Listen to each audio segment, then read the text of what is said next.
Good morning, everyone. Welcome to Weekly Profit Talk. We do this every single week at 8:30 Mountain Time. That is 7:30 if you're in LA, 10:30 if you're in Florida. So good morning, everyone.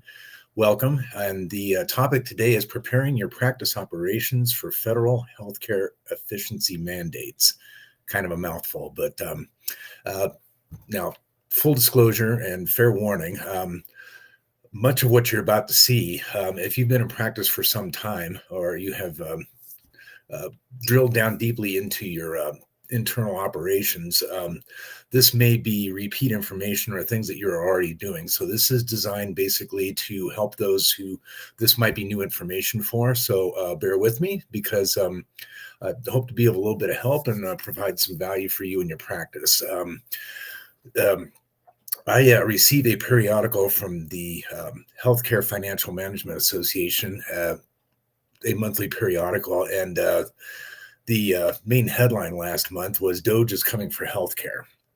And, there are political winds, as it were, that are blowing in multiple directions. But one of the big things that has been in and out of the news quite a bit is proposed custom Medicaid. Now, that's made its way into a bill that has passed the House by one vote.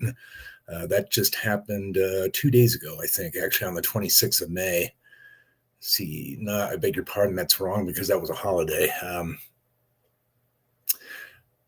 Actually, that was the news on the 26th. So, in any event, the the one big beautiful bill, as it's called, is 1,000 pages, and it has a lot of Christmas tree ornament provisions hanging in it that don't have anything to do with that taxes. But one of the big things that's coming away from that, as a tax preparer, a lot of it affects me and my clients and all of my potential future uh, clientele as well. But the big things are that there are going to be decreases and deep cuts to the Medicaid program, as and the possibility that Medicare may escape this unscathed after the Senate debates their side of it is not completely out of the question either. So, with that, let me go ahead and I'm just going to share a few tips. And again, if this is something that you've already seen, then hopefully this is a reaffirmation that you're on the ball. Um, so, first thing, the art of the operational audit. So, the patient journey is obviously very important in 21st century medicine. We live in a world where everybody gets a review on everything. And I quite honestly, if I have to shop for a new doctor outside of the Veterans Administration, I'm fortunate enough to be able to go to the VA for quite a bit of services, but they don't have everything, particularly because I'm not in a major metropolitan area. But if I'm shopping for a new doctor, I'll find myself looking at their Google reviews and actually read them. So the patient journey is huge because people will actually tell complete strangers how their journey went. So if you have forms that ask for the same information multiple times, processes that require staff to enter data into multiple systems, the kind of things that make your staff mutter under their breath, in other words. These are the sort of things that should and could be addressed right away. I'm going to tell you that the first time that I encountered a secure online registration form that basically asked all the questions that used to be on an 8-page clipboard in the comfort of my home where I could actually look up answers in my files, I was very grateful for that. If you're not doing that, it should be the next thing you focus on. Get it done this week. It's huge. And I think it's a critical part of any modern practice. And another thing, as far as looking into your operations, if you take a look at the amount of time that staff takes to complete certain tasks, and by done with discretion, I mean, don't make a big deal out of it. You don't need to basically shake people up or get them upset. But look into it quietly when you have a few moments and just take a look at the sort of things that people are spending their time on. And also the art of delegation, which we'll come to in a moment here. Um, Trimming administrative bloat wherever possible is huge. And that just goes without saying. One of the things, now you're seeing some things like EHR systems, automated appointment reminders. That's also big. No shows are very costly, and as well as people being late because they just forget. But people will give you contact information. It should be required, and everybody's got a cell phone.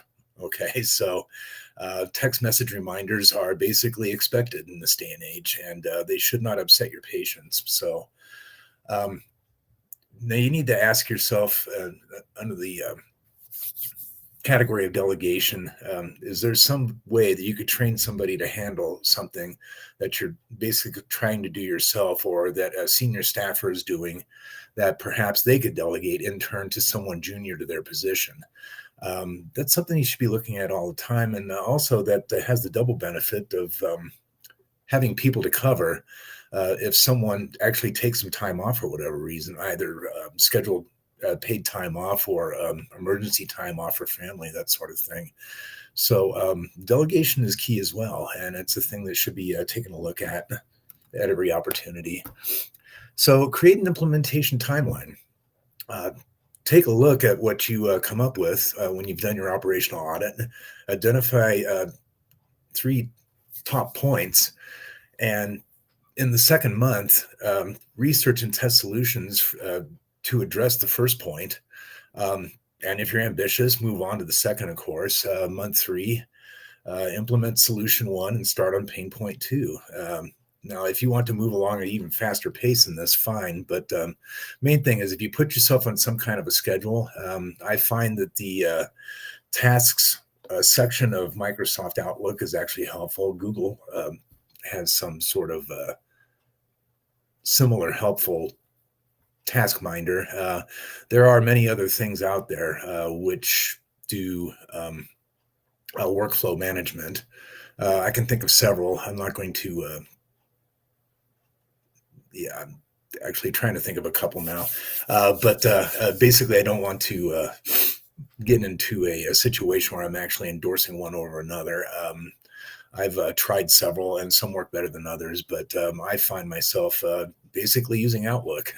It's my, I can't afford to forget this reminder system. So with that, I hope you find this helpful. Main thing is that changes are coming, and the tax cut situation, which arose in 2017 and was put into place in 2018, a lot of those changes are now going to be become a permanent part of the tax code if this does in fact pass the Senate with very little change. But there's quite a bit still to be debated, and it pays to actually look into that a little bit. I'm certainly spending some time trying to learn as much about it as possible. Some things are actually going to be a little bit beneficial. They're increasing or attempting to increase the SALT tax, or state and local tax deduction on Schedule A, for example. And it looks like the qualified business income deduction is going to stick around, assuming, of course, that everything passes. Remember, in the absence of a new bill, the Tax Cuts and Jobs Act of 2017 expires at the end of the year, but something's going to end up happening. It's halfway through Congress, and it pays to get educated. So with that, I hope this finds you doing well, and you're having a very good spring so far. Looking forward to summer coming soon, and have a most amazing day today. And if you do have a chance, do something randomly kind for a stranger. So with that, so long, have a great rest of your week, and be